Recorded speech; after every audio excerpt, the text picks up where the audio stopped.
Hello, so this will be my basic loaf today.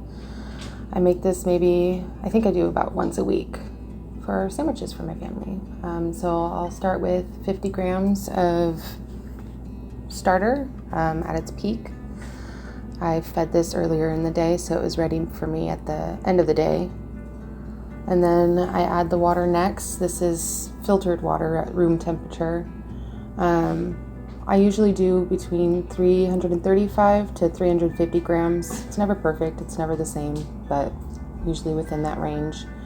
And I like to mix it in so the starter can distribute a little bit better and easier.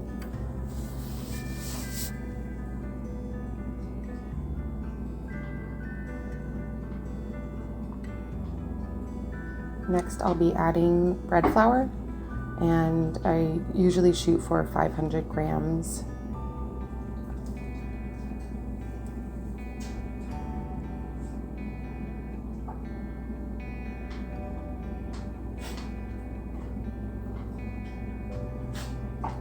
And around 10 grams of salt.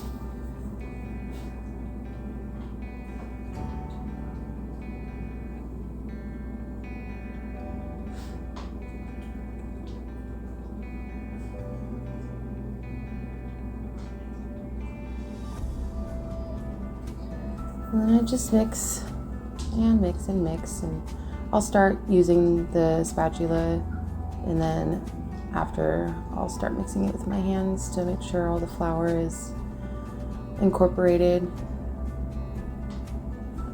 Things don't have to be perfect or exactly the way you see it online. I've been doing this loaf for a few months now, once a week. And it's never exactly the same, and it still turns out yummy and edible, and that's what matters. We usually use this loaf for sandwiches throughout the week for our kids.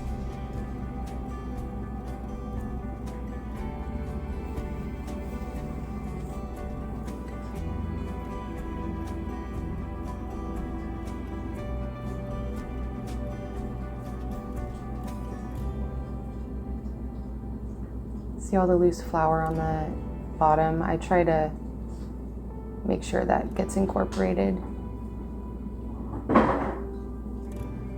And after this, I will cover it with the towel and let it rest for maybe like 40 minutes. There I go, scraping it off my hands, try to get every bit.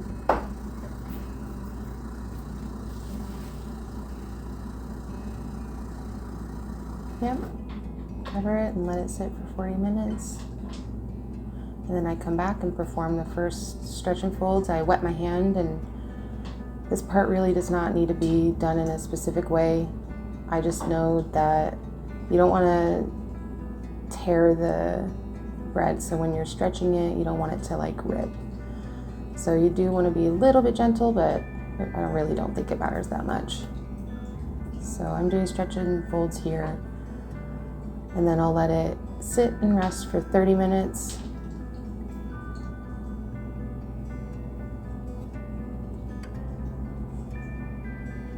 Come back and I'll switch between stretch and folds and coil folds, or whatever you want to call what I'm doing.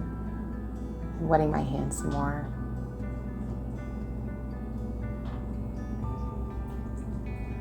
Just letting it stretch a little bit and kind of folding it on top of itself.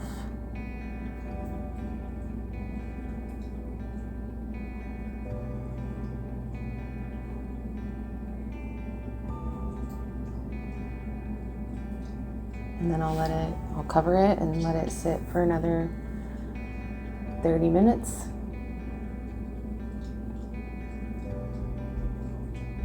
And come back for another stretch and fold or coil fold. Oh, there was a pet hair.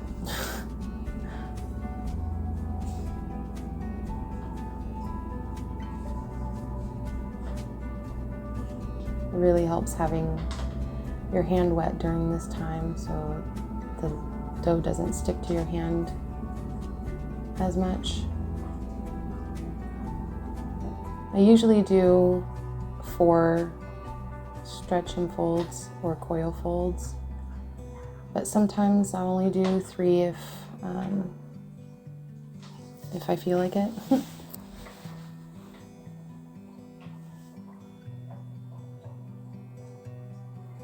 think this is my final one.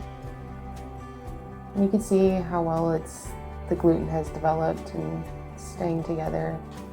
If I didn't have my hand wet, it probably wouldn't stick too much to my hand.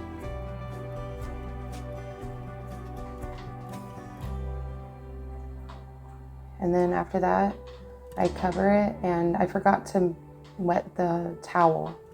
So I should have wet the towel, and then I let it ferment overnight.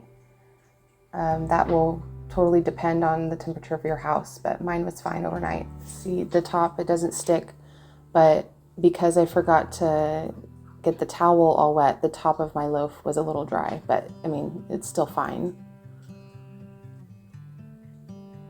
Dust the counter with some flour so it doesn't stick. And then this is where I'm going to shape it.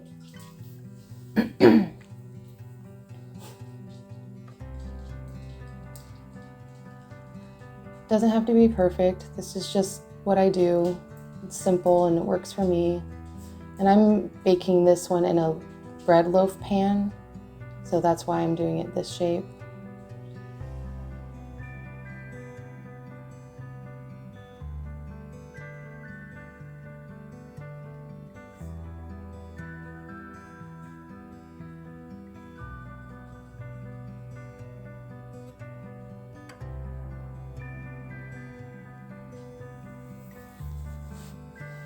I'm going to pinch the ends in together. I could probably be a little bit more delicate, but that's okay.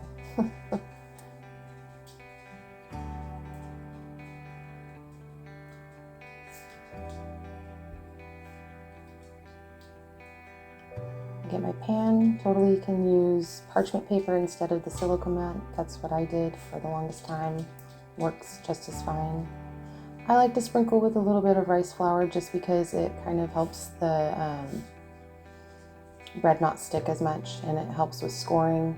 Put it in a plastic bag and put it in the fridge. I let mine ferment in the fridge for 24 hours because I like the sourness that it gets when it ferments for longer. Got my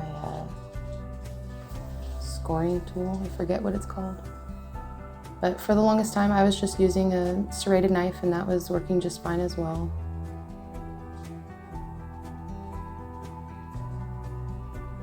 And then I cover it with another loaf pan to help with the steam. Put it in for at 450 for 15 minutes, and then after 15 minutes I put that pan underneath to help the bottom not get so dark. And then for another 15 minutes.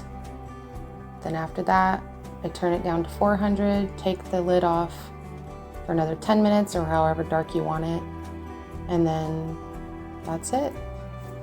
Take it out. Put it on a cooling rack. I like to let it sit and cool all the way for a couple hours, but there's times when I can only let it sit for 30 minutes or an hour and it's still just as good.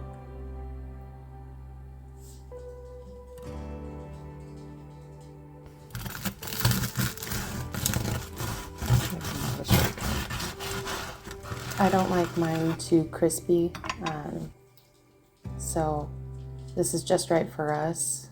The inside is soft and I don't know other words to use to describe it other than it tastes really good. And my kids love it. So there's my basic loaf, and thanks for watching. Have fun baking your bread.